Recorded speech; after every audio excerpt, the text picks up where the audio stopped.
আমি গ্রামের মেয়ে তো, তাই এত সংকোচ আর জড়সড় হয়ে থাকি।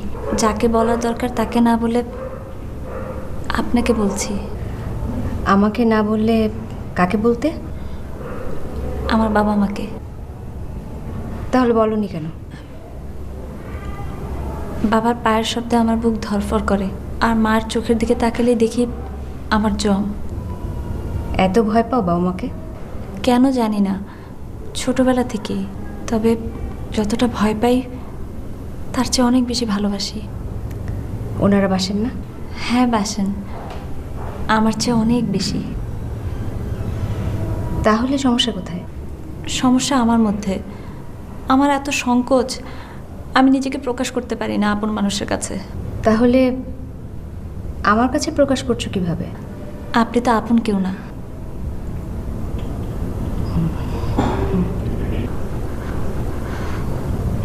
আচ্ছা ঠিক আছে, বলো।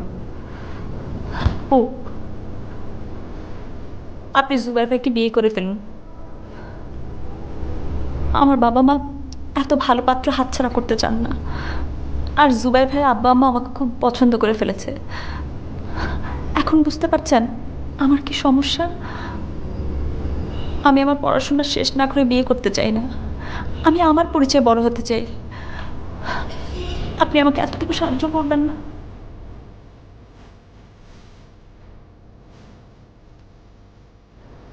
আসলে উম, জুবাইরের সাথে আমার বিয়েটা এখনই হতে পারে, কিন্তু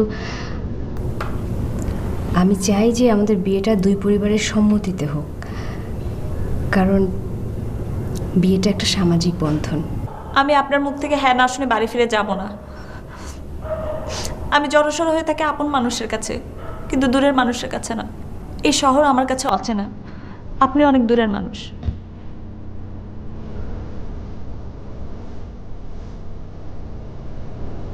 আপু, বাবা কিন্তু জানে না আমি যে আপনাকে এই কথাগুলো বলবো। তাহলে কি জানে? আজ বলবো না, আরেকদিন বলবো।